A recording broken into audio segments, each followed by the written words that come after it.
आज कथा का विराम दिवस है। 6 दिन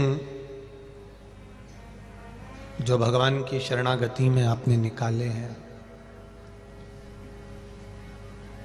भगवान के चरणों में जो आपने 6 दिन परमात्मा को दिए हैं, और एक आज का दिन भी आप भगवान को समर्पित कर रहे हैं, ये खाली नहीं जाने वाले। इसका सुख, इसका आनंद, इसका रस तत्व हमें अवश्य प्राप्त होगा। जैसे एक बेलपत्र जैसे भगवान शिव को समर्पित करते हैं तो बेलपत्र का सुख हमको मिलता है।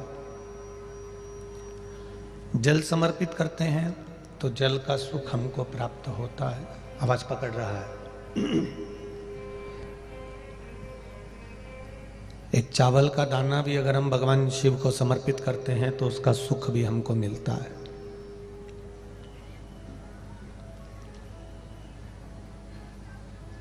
केवल परमात्मा की चौखट पर पहुंच भी गए तो उसका एक लाभ अपने जीवन में अवश्य मिलता है।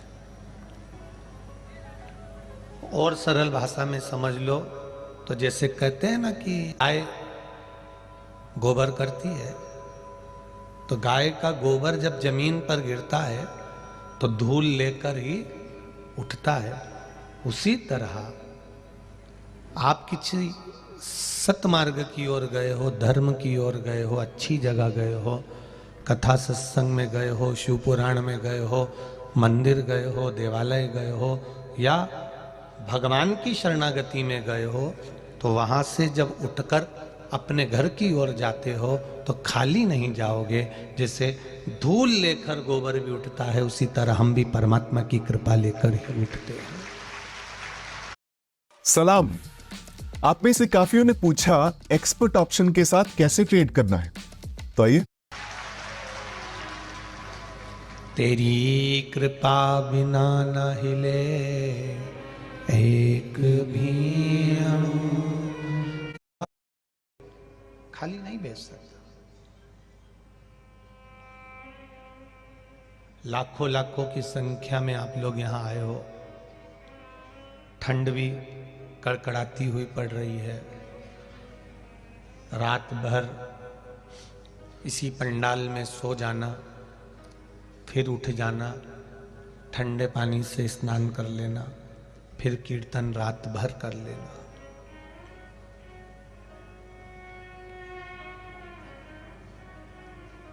लोग कहते हैं कि वहां जाओ तो नर्मदा जी के घाट पर जाओगे तो संतों का दर्शन होगा, गंगा जी के घाट पर जाओगे तो संतों का दर्शन होगा, मंदाकिनी के घाट पर जाओगे तो संतों का दर्शन होगा, हरिद्वार, इलाहाबाद, प्रयागराज, जहां जहां जाओगे वहां संतों का दर्शन होगा।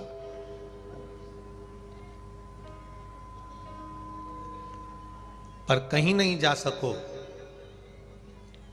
तो शिव महापुराण की कथा में एक बार जाकर ये इतने संतों का दर्शन एक साथ कर लेना। ये बार बार नहीं मिलेगा, फिर नहीं मिलने वाले। जो वंचित रह गया वो रह गया। हम इस व्यासपीठ से फिर कहना चाहेंगे, जहां जहां कथा होती है वहां जाकर पहुंचकर एक बार दर्शन अवश्य करना चाहिए। रात्रि के समय पर, दिन के समय पर कथा सुनकर कि भगवान की करुणा, भगवान की कृपा, भगवान की उदारता, भगवान की दया कैसी होती है।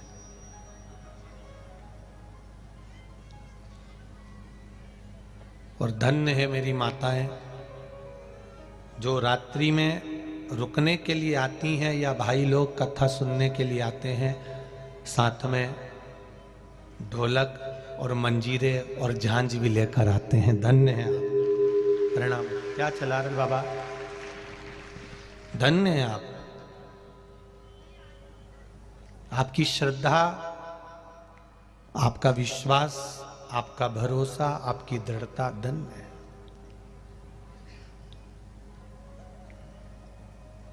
लोग 2 घंटे 3 घंटे, ये हमारे तबले वाले भैया तिलक भैया हों चाहे ढोलक वाले भैया हों, ये 2 घंटा 3 घंटा अगर जम के बजा लें खूब जोर शोर से, सुंदरकांड होता है या रामायण होती है या कोई क्रम होता है, उसमें अगर कोई जम के ढोलक वगैरह बजा ले तो उसको दूसरे दिन ग्लूकोज की बाटल चढ़वाना पड़ जाए है? पर धन्य है जी मेरी जीजियों और मेरे जीजाओं, धन्य है आप। कथा विराम होती है शाम को, जैसे कथा विराम हो गई 2-1 घंटे आप लोग मेला ठेला घूमे, भोजन वोजन करा, रात्रि को 9 बजे से जो बैठे तो सुबह की 6 कब बज गई तुम्हें मालूम ही नहीं पड़ता, लगे बजे।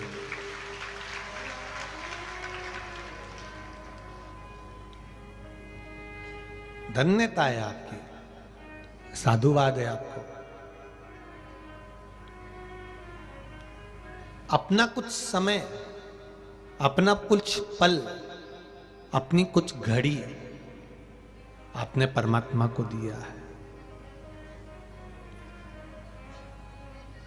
अब यदि आपने परमात्मा को कुछ पल, कुछ घड़ी, कुछ समय दिया है तो वो भी तो आपके लिए समय निकाल कर आएगा। वो भी तो, आप व्यस्त हो, काम बहुत सारा है आपके घर में, परिवार में बहुत फैला हुआ है, बहुत काम है, पर उस काम के साथ साथ आपने भगवान की कथा सुनने का समय निकाला है, तो वो भी तो आपके दुख काटने का समय निकालेगा, वो भी तो आपके पास पहुंचेगा। तो डीले कम करो, वो भी तो आपके पास में पहुंचेगा, वो भी तो समय निकालेगा आपके पास आने का कि भाई मुझे भी जाना है। ये व्यस्त था तो भी शिव पुराण में पहुंचा था, मैं व्यस्त हूं तो भी तो जाऊंगा।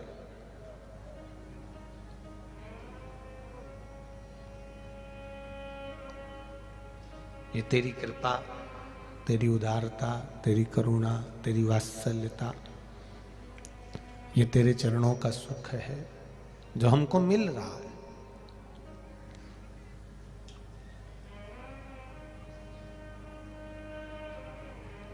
क्या मस्ती में लोग मस्त होकर भगवान के भजनों पर नाच रहे थे। अभी तक सबने देखा होगा कि शादी में डीजे बजता है तो डीजे पे नाचते हैं, ढोल बजता है तो ढोल पर नाचते हैं। पर पहली बार हमने इन नवयुवक लड़कों को, नवयुवक बच्चों को देखा कि महिलाएं ढोलक बजा रही थी और मंजीरे बजा रही थी और भजन पर नाच रहे थे। ये शिव कृपा है, ये शंकर की उदारता, ये शंकर की करुणा है।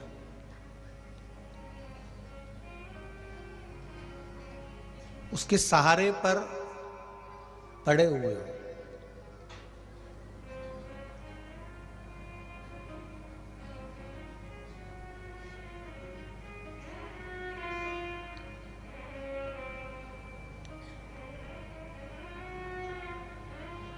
एक किसी कैमरे वाले ने कोई वीडियो बनाया होगा, एक बूढ़ी माँ का सिर पे उसके पोटला रखा हुआ है कपड़ों का, और यहीं का कोई कैमरामैन होगा, उसने अपने मोबाइल से या जिससे भी बनाया हो, कोई ने भेजा था तो ध्यान में आया। उसने वो छत्तीसगढ़ी भाषा में उस बूढ़ी माँ से पूछा,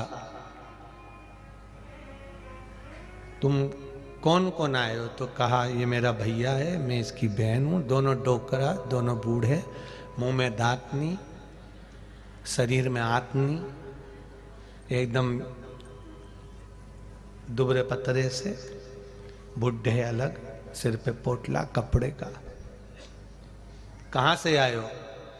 उसने छत्तीसगढ़ी भाषा में पूछा, उसने छत्तीसगढ़ी भाषा में उत्तर दिया, हम वहां से आए हैं।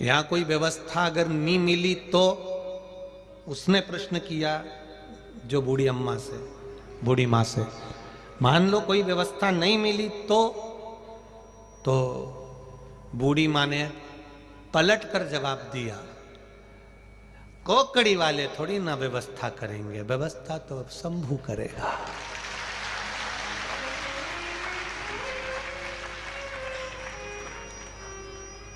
जहां कथा होती है,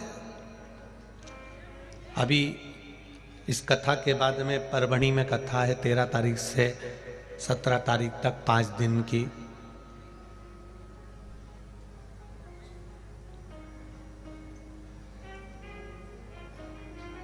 परभणी वाले भी व्यवस्था करने में लगे हुए हैं, तैयारी करने में लगे हुए हैं। उनको भी अंदाजा नहीं रहता कि कितने आएंगे।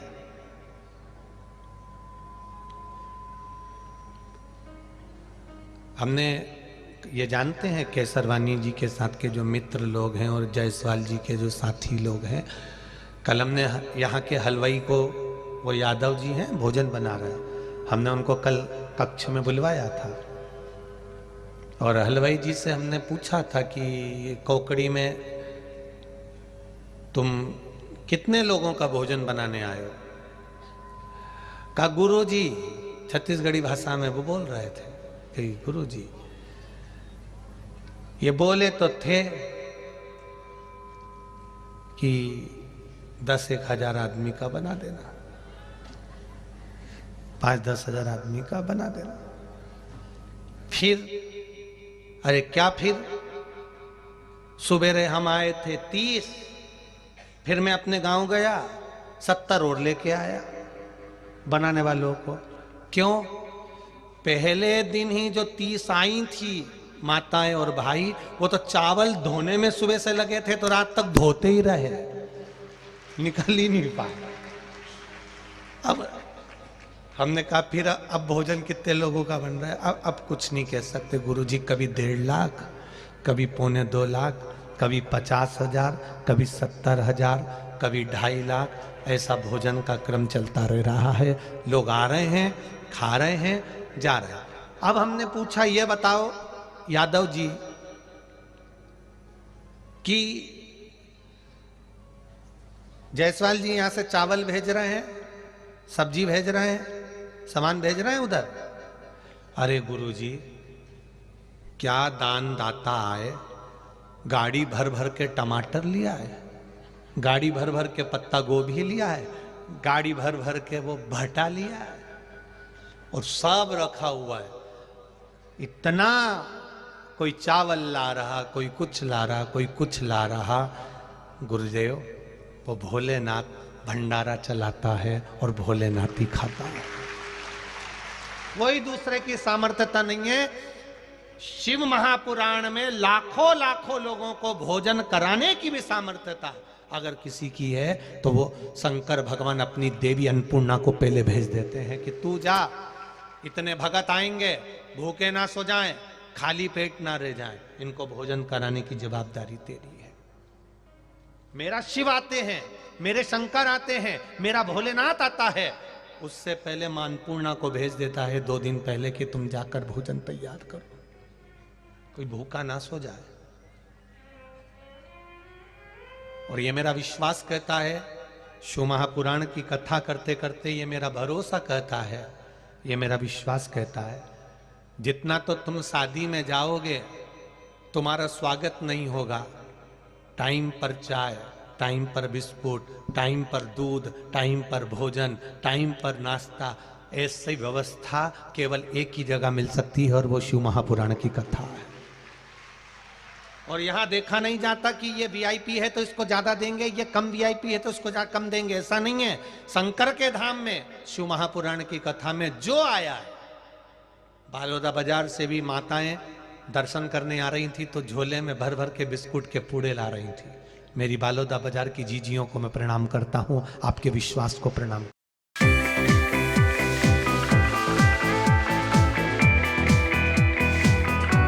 करता हूं। आप बालोदा बाजार से आ रही हो तो झोले में बिस्कुट लेकर आ रही हो कि बच्चों को बांटते हुए जाएंगे। बच्चे लोग सो रहे होंगे, छोटे छोटे बच्चे आए होंगे, माताओं के साथ में कोई आया होगा, उनको दे देंगे। बुजुर्ग आएंगे, भूख लगेगी तो उनको दे देंगे।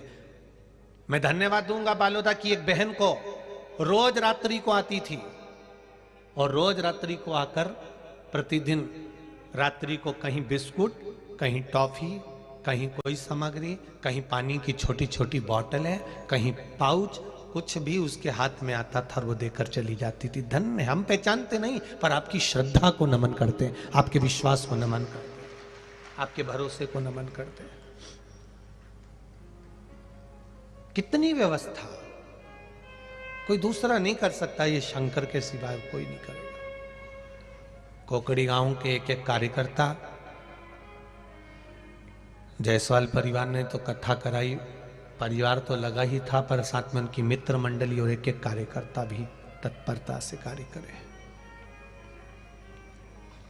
प्रशासन, यहाँ के विधायक महोदय, यहाँ की नगर पालिका, नगर निगम, पंचायत और यहाँ की पुलिस प्रशासन, वो collector sir, DSP, SP, TI, सबको मैं नमन करता हूँ। आपने बिल्कुल चाकचौंध व्यवस्था करी, खूब संभाला, खूब संभाला।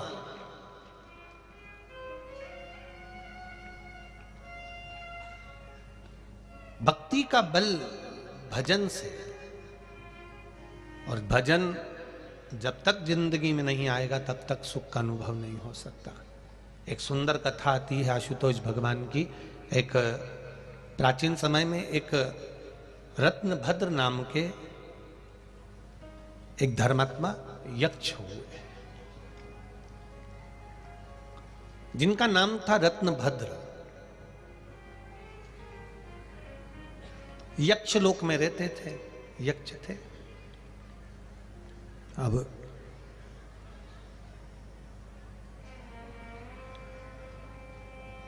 रत्नभद्र यक्ष गंधमादन पर्वत पर निवास करते थे, वहीं रहकर अपना कार्य किया करते थे, अपने कार्य में डूबे रहते थे।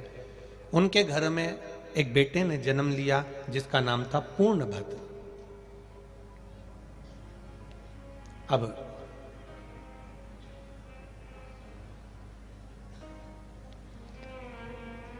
पूर्णभद्र बड़े हो गए, उनका विवाह हो गया। कन्या कनक कुंडला से, उनकी धर्म पत्नी का नाम था कनक कुंडला। 16 वर्ष निकल गए, कनक कुंडला के गर्भ से संतान नहीं हुई। जिस नारी के गर्भ से संतान नहीं होती उसको बड़ा दुख होता है कि मुझे संतान क्यों नहीं है।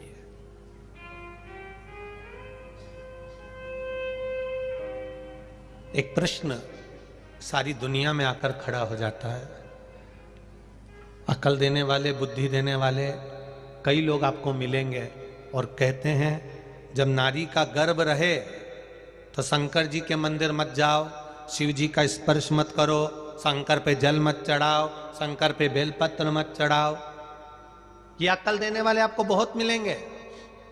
जो तुमसे कहे कि गर्भवती नारी को, संतान जिसके गर्भ में हो, ऐसी गर्भवती नारी को मंदिर नहीं जाना चाहिए, या शिव जी का स्पर्श नहीं करना चाहिए, या जल नहीं चढ़ाना चाहिए, या शंकर मंदिर नहीं जाना चाहिए। कोई अगर तुमसे कहे कि शिव मंदिर में गर्भवती नारी को नहीं जाना चाहिए, स्पर्श नहीं करना चाहिए, जल नहीं चढ़ाना चाहिए, तो उससे एक बार पूछना कि कौन सी पुराण में लिखा है। उस पुराण को लाके बता एक बार, हम पढ़े, हमारे भी तो स्मरण में आए कि कहाँ लिखा हुआ है कि गर्भवती नारी को मंदिर नहीं जाना चाहिए, गर्भवती नारी को भगवान शंकर के मंदिर नहीं पहुंचना चाहिए, गर्भवती नारी को शंकर भगवान पे जल नहीं चढ़ाना चाहिए, गर्भवती नारी को बेलपत्र नहीं चढ़ाना चाहिए। कहाँ लिखा है, कहाँ वर्णन करा है?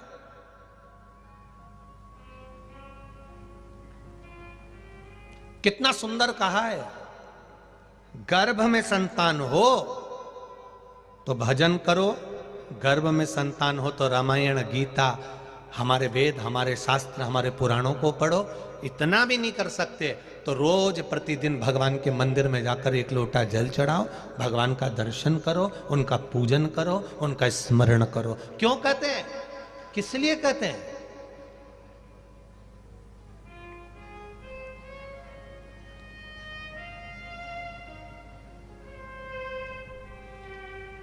डॉक्टर कहते हैं बेड रेस्ट, गर्भवती नारी को कह देते हैं बेड रेस्ट, ज्यादा चलना फिरना नहीं। और घर की बुजुर्ग माता क्या कहती है, थोड़ा चला फिरा करो। पहले की बुजुर्ग माताएं कहती हैं थोड़ा चला फिरा करो, और आज के डॉक्टर क्या कहते हैं, बेड रेस्ट, पलंग पे पड़ी रहो, दिन भर डोरे मोहन देखती रहो। तो औलाद भी ऐसी पैदा हुई डोरे मोहन जैसी।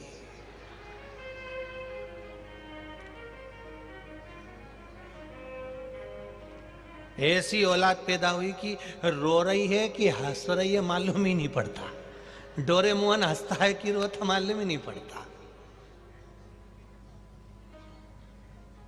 अब किसी ने पूछा कि तुमने ये संतान तुम्हारी ऐसी हो गई, तो कहा वो डॉक्टर बोला था बेड रेस्ट का।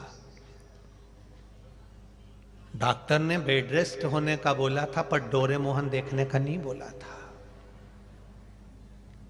उसने कहा था आराम करो, भजन करो, कीर्तन करो, मंत्र जाप करो, नाम जाप करो, जिससे तुम्हारी होने वाली संतान, तुम्हारी होने वाली औलाद भी कीर्तनी, भजनावली और सनातनी पैदा हो, धार्मिक हो।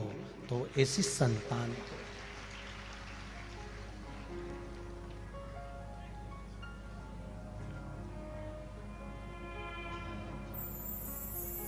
भजन का बल बढ़ाइए, भजन का बल। जाना, कौन कहता है कि शिव मंदिर नहीं जाना चाहिए गर्भवती को? जाओ, दर्शन करो। स्कंद पुराण कहती है गर्भवती नारी को भगवत भजन करना चाहिए, नाम जाप करना चाहिए, कीर्तन करना चाहिए, वेद पुराण शास्त्र पढ़ना चाहिए। हमारे भारत भूमि पर जन्मे हुए वीर वीर योद्धाओं का चरित्र पढ़ना चाहिए। महाराणा प्रताप, छत्रपति वीर शिवाजी, संत नामदेव, तुकाराम, रामकृष्ण परमहंस, चैतन्य महाप्रभु जी, मीराबाई, श्रीमद वल्लभाचार्य, गुरु नानक देव जी, श्री महावीर स्वामी जी, गौतम बुद्ध जी, इनके पावन चरित्रों को पढ़ना चाहिए।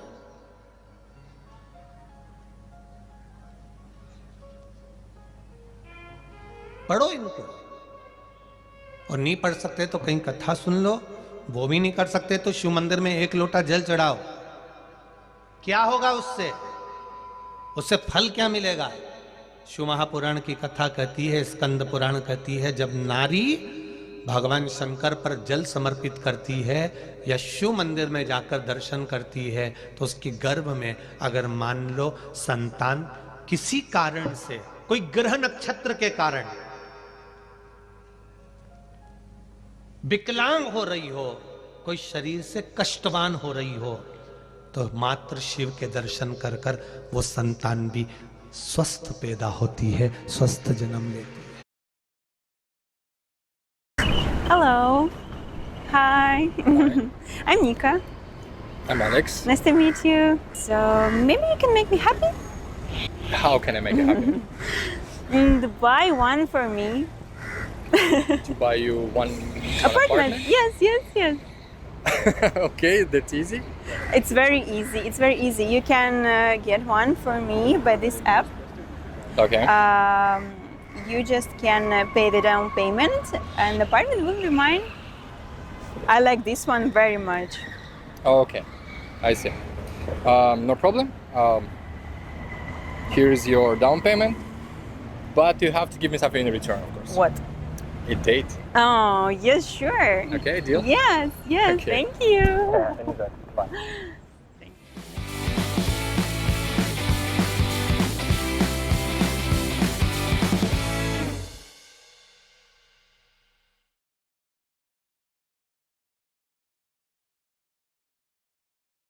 Hello, everyone. Let's talk about Harpic, a toilet bowl cleaner that offers 10 times better cleaning versus other solutions. For stubborn limescale stains, use Harpic.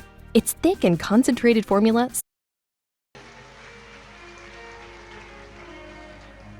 पर हमको लोगों ने उल्टा घुमा दिया, उल्टा।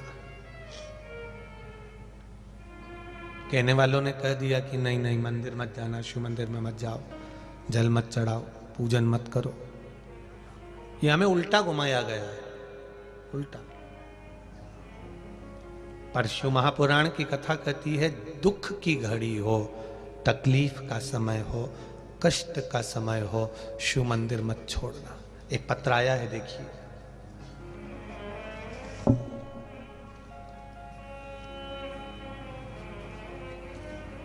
जिसने पत्र बनाया है उसने सीनरी भी बड़ी सुंदर बनाई है। बहुत बहुत साधुवाद आपको। एक किसान भाई को दर्शाया है छत्तीसगढ़ के, बहुत बहुत साधुवाद। पत्र लिखा है, मैं विद्या ठाकुर, गुड़ियारी, रायपुर, रामनगर से हूं। मेरा मोबाइल नंबर ही है, कहीं बैठे हो तो हाथ हिलाइएगा, जहां कहीं भी बैठे हो। मैं विद्या ठाकुर, मेरा बेटा 15 साल का है, जिसके पेट में अचानक दर्द हुआ। फिर हम उसको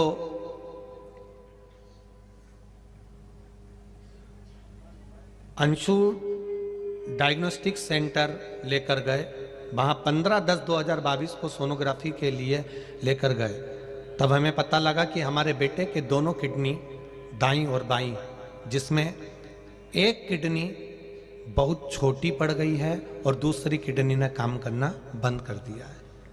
मैं और मेरे पति, हम रायपुर में हुए शिव महापुराण की कथा को सुनने रोज आया करते थे, क्योंकि बेटे की दोनों किडनी खराब हो चुकी थी। एक किडनी छोटी हो गई, एक किडनी ने काम करना बंद कर दिया। हम रायपुर में जब कथा हुई तो हम कथा सुनने रोज आया करते थे।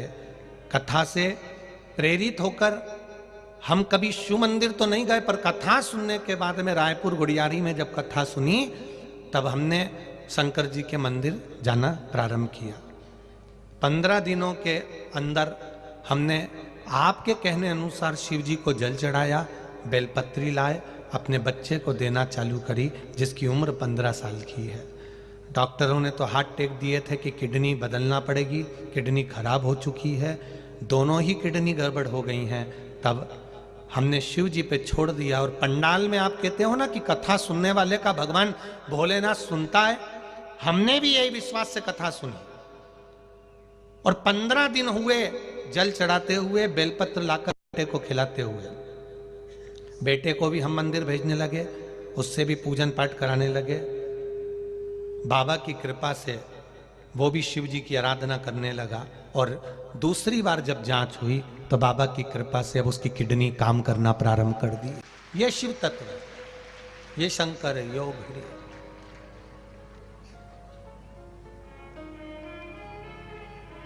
जहां विश्वास है वहां शिव है, जहां विश्वास है वहां उघड़ी है।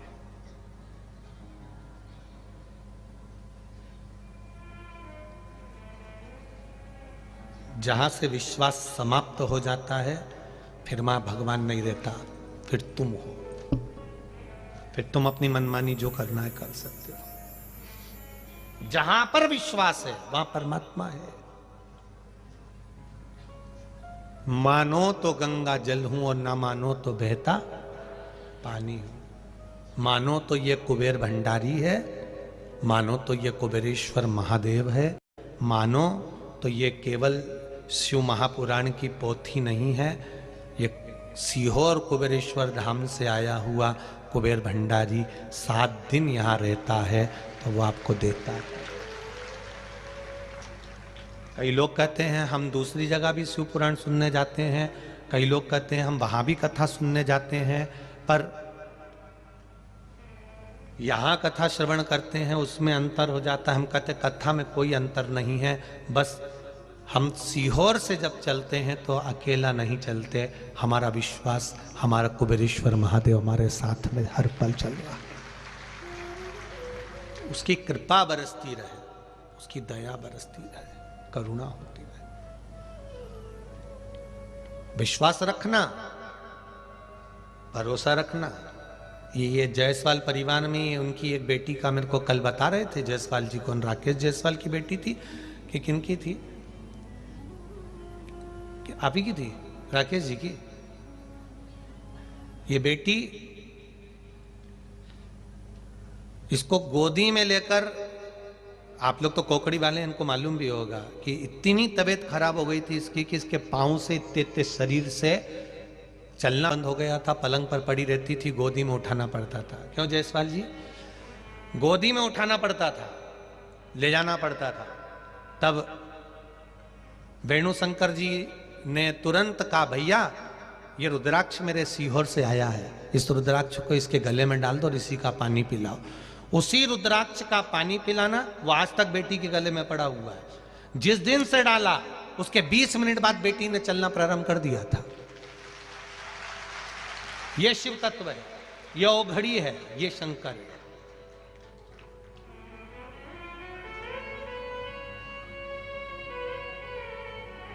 लोग कहते हैं गुरुजी रुद्राक्ष तो 5 रुपए का मिल जाता है, 10 रुपए का मिल जाता है, 20 रुपए का मिल जाता है, 50 रुपए का मिल जाता है, 100 रुपए का मिल जाता है, 500 रुपए का मिल जाता होगा। वो मिल जाता होगा, हम उस रुद्राक्ष की बात नहीं कर रहे। मेरे बाबा ने जो अपने आंसुओं से रुद्राक्ष दिया है, उसकी कीमत मेरे बाबा ने कभी नहीं ली। और मेरे बाबा ने जो रुद्राक्ष दिया वो साधारण नहीं दिया, वो आनंद देने वाला। हम कहीं के रुद्राक्ष हों, सबको नमन करते हैं, पर कुबेरेश्वर धाम की धरा पर, जमीन पर पहुंचकर वहां के कंकर शंकर का स्पर्श कर कर जो रुद्राक्ष तुमने लिया है वो तुम्हारे पास में कोहिनूर हीरे से कम नहीं है, वो तुम्हारे दुख को मिटाने के लिए कोई कम ना है। वो रुद्राक्ष कोई साधारण नहीं है।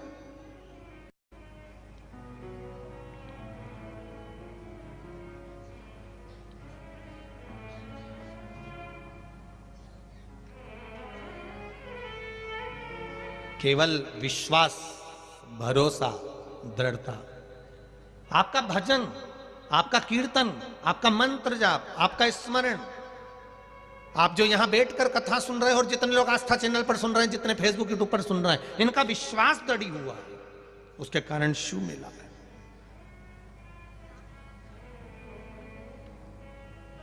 शंकर प्राप्त हुए। एक पत्र और देखिए।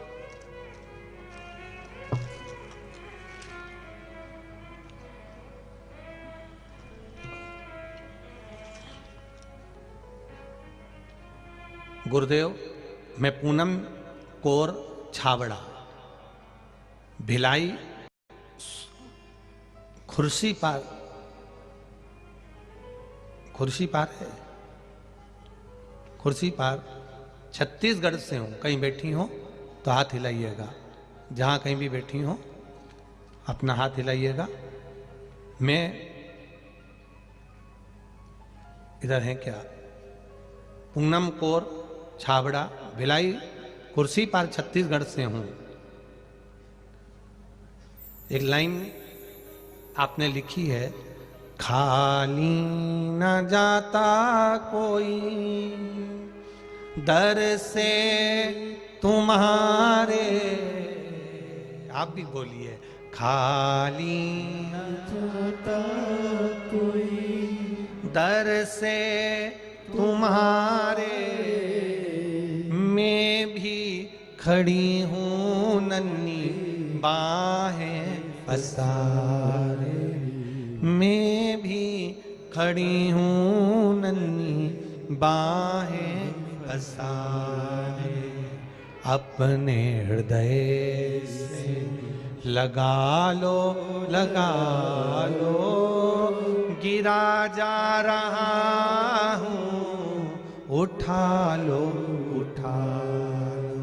प्रभु अपने दर से अब तो न टालो। गिरा जा रहा हूँ, उठा उठा लो उठा। पत्र में लिखा है गुरुदेव, एक लोटे जल का क्या महत्व है, मैं क्या वर्णन करूं।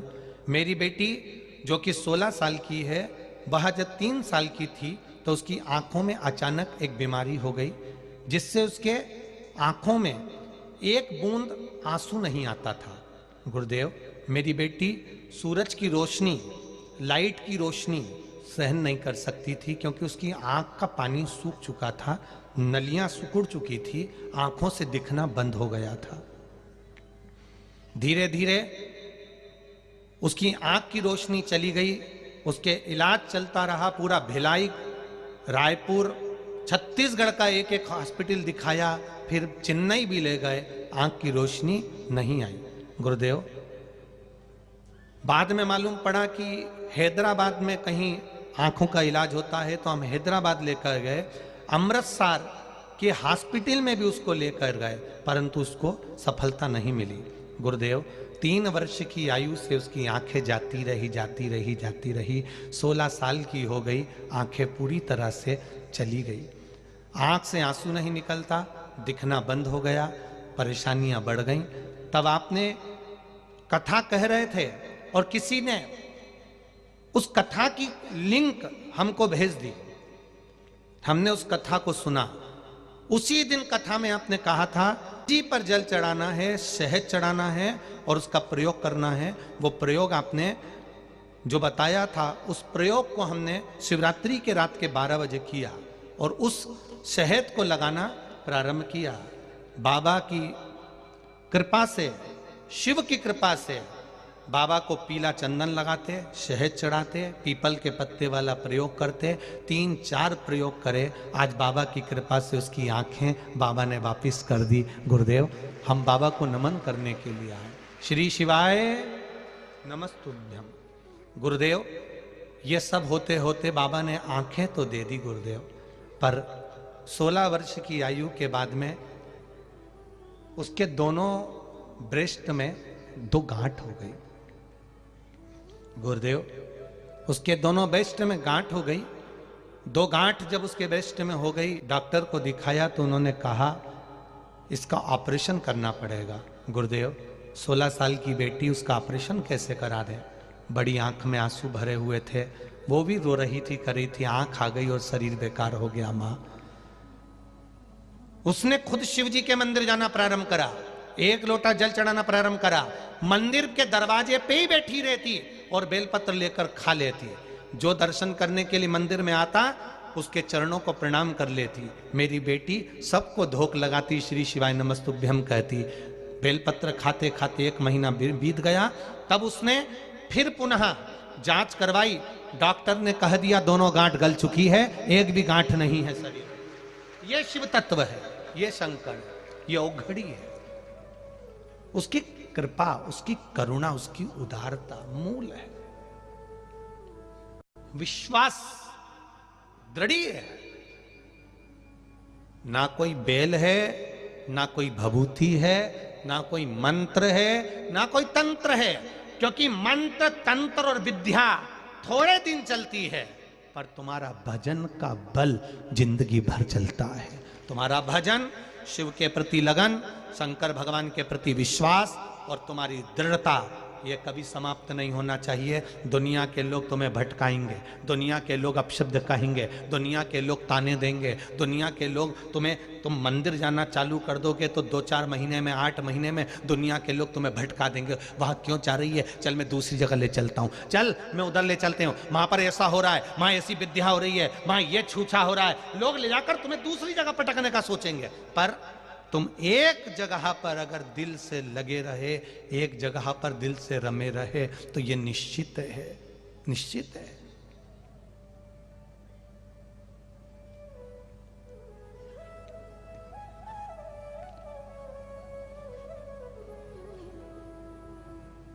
जो चतुर होता है ना, एक कुएं में से पानी निकालना है, कुआं बहुत गहरा है, उस कुएं में से पानी निकालना है। रस्सी है तुम्हारे पास में, बाल्टी है, डाली, रस्सी छोटी पड़ गई, फिर दूसरी रस्सी लेकर आए, फिर बांधा, फिर डाली, रस्सी छोटी पड़ गई। फिर लाए, फिर डाला, रस्सी छोटी पड़ गई। फिर किसी ने कहा क्या कर रहे हो, पानी क्यों नहीं लेकर आए? अरे भैया 4 बार रस्सी बदल कर देख लिया, पर वो पानी की रस्सी छोटी पड़ जाती है। तब किसी संत ने कहा बार बार रस्सी लाने की जरूरत ही नहीं पड़ेगी, एक रस्सी पहले की है, दूसरी रस्सी उसमें जोड़ लेता तो वही रस्सी नीचे तक चली जाती और पानी लेकर आ जाती। बदलने से कुछ नहीं होगा। आप जिंदगी भर गुरुओं को बदलते रहो, पूरी जिंदगी कभी इधर चले गए, हमें सुख मिल गया, फिर पलट के उधर चले गए, उधर सुख मिल गया, फिर पलट कर उधर चले गए। ऐसे जिंदगी निकलने वाली नहीं। एक जगह पर दड़ी बने रहो, एक जगह पर निश्चित बने रहो। रस्सियां आती रहेंगी, जुड़ती रहेंगी, जाती रहेगी, जाएगी, पानी निकाल कर लाएगी। कितनी भी रस्सियां बदल लो, उससे पानी नहीं आने वाला। पानी एक ही रस्सी नीचे तक चली जाए, उसमें जोड़ते जाओ। अपने विश्वास को, अपनी दृढ़ता को प्रबल करते चले जाओ। विश्वास प्रबल करिए, दृढ़ करिए।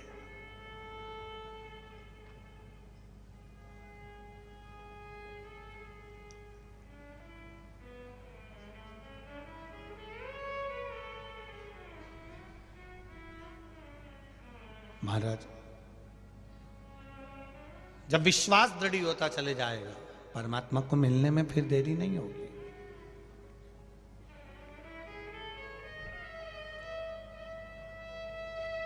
अभी तक भटक लिए। कोई ने कहा यहां चले जाओ, चले गए। कोई ने कहा वहां पर जादू हो रहा है, वहां चले जाओ, वहां चले गए। ये मदारी और जादू का खेल नहीं है शिव महापुराण की कथा, ये विश्वास का खेल है।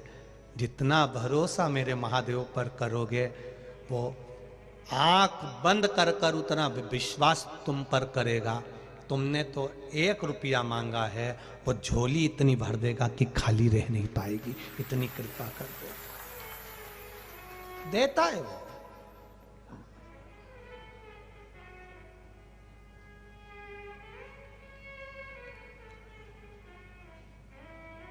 देवता देते हैं पल्ला झाड़ के, और महादेव देता है छप्पर फाड़ के।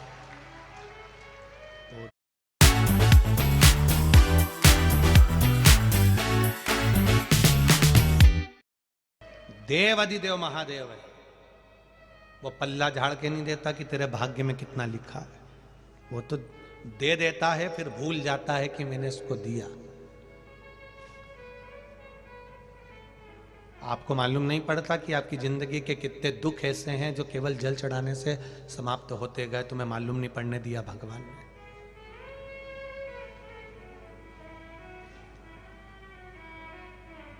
कनक कुंडला पूर्ण भद्र यक्ष की पत्नी कहती है 16 साल हो गए, बच्चे नहीं है। 16 वर्ष हो गए, संतान नहीं है, संतान नहीं है, 16 साल हो गए।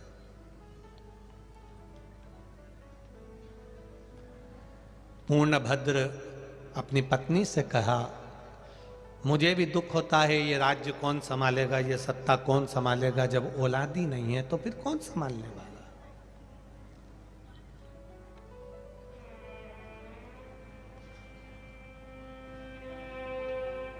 बनाओ।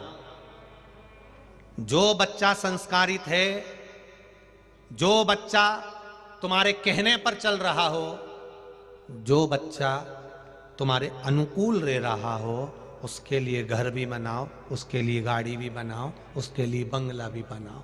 मना नहीं है, पर तुम कह रहे हो ऐसा कर ले, और वो मुंह चला रहा है, अभी कुंवारा है, शादी नहीं हुई, तो इतना मुंह चला रहा है कि पिता उसके सामने बोल नहीं सकता। और तुम जोड़े जा रहे। हमने भी देखा है रे भैया, और छत्तीसगढ़ वालों तुमने भी देखा होगा, गाय को बांधने के लिए लोग घर बनाते हैं। बोलो बनाते कि नहीं बनाते? कुत्ते को रखने के लिए लोग घर बनाते हैं। बोलो रे भाई। तोते को मिट्ठू को, कबूतर को रखने के लिए लोग घर बनाते हैं, हिरण को रखने के लिए भी घर बनाते हैं, शेर को रखने के लिए भी घर बनाते हैं। जब वो बना करते थे ना, वो क्या बोलते, सर्कस, उसमें भी शेर का घर होता था। हाथी को रखने के लिए भी लोग घर बनाते हैं। सुअर, उसको भी रखने के लिए लोग घर बनाते हैं। जो सुअर पालते हैं वो ऐसा एरिया बना देते हैं कि इतनी जगह में रहेगा, इतनी जगह। मछली को रखने के लिए भी लोग घर बनाते हैं। केवल एक ऐसा है जिसके लिए लोग घर नहीं बनाते, वो गधा है। कौन? जम के बोलो, गधा। गधे के लिए कभी कोई घर नहीं बनाता। तुम भी घर बनाना हाथी के लिए, शेर के लिए। तुम्हारी औलाद हाथी जैसी, शेर जैसी हो, तुमको लेकर चले, तुम्हारा सम्मान करे, तुम्हारा आदर करे, तुम्हारी बात कभी ना काटे। पिता ने कह दिया ऐसा तो औलाद कह दे ठीक है पापा, मैं वैसा ही करूंगा। तो तुम घर बनाओ, वरना गधे के लिए। समझ गए क्या? बोलो बोलो, जम के बोलो जरा, समझ गए? फिर गधे के लिए घर मत बनाना जो मुंह चला रहा है, झूठ बोल रहा है, प्रपंच कर रहा है, छल कर रहा है, बेईमानी कर रहा है, अपशब्द बोल रहा है, पिता को मारने के लिए अपशब्द कर कर, गुस्सा कर कर दौड़ रहा है।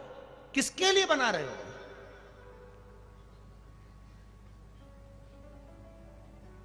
जब पत्नी और पुत्र दोनों ही तुम्हारे विपरीत में चले तो कुछ मत करना, शिव पुराण में जाना चालू कर देना। कौन कौन? पत्नी और पुत्र। पत्नी से कहा, पलट कर जवाब दे रही है, अपशब्द कह रही है, ताने दे रही है, गालियां दे रही है, कोस रही है, बार बार कोस रही है। पुत्र भी यही कर रहा है, तो फिर बुढ़ापा कौन सा अच्छा निकलने वाला है?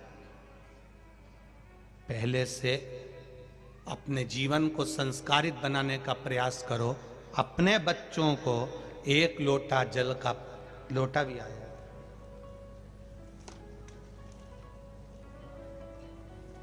लोटा,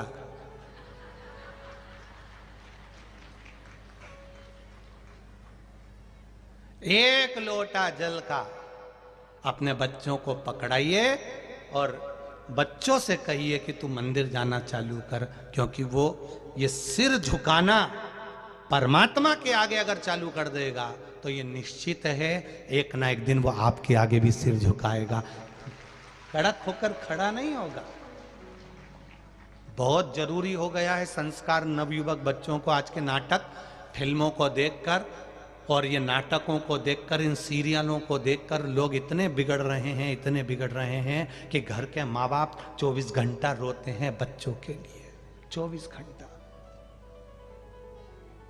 आप धन तो कमा रहे हो, दुकान पर भी जा रहे हो, पैसा भी खूब कमा रहे हो, गाड़ी भी ला रहे हो, मकान भी बना रहे हो, जमीन जायदाद, सोना चांदी, हीरा पन्ना, मोबाइल, सेवफल कटा हुआ, एप्पल का, सब है तुम्हारे पास में, पर मीठी वाणी ना तो घर में मिल पा रही है, ना प्रेम के शब्द मिल पा रहे हैं।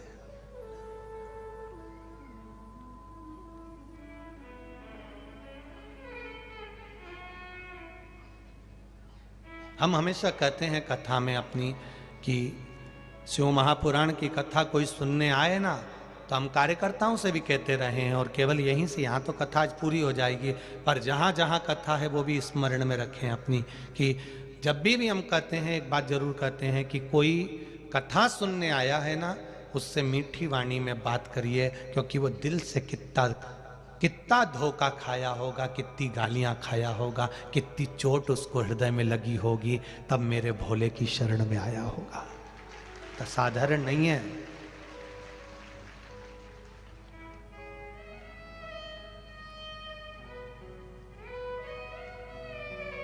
दुनिया के सताए लोग यहाँ सीने से लगाए जाते हैं, दरबार में भोले बाबा के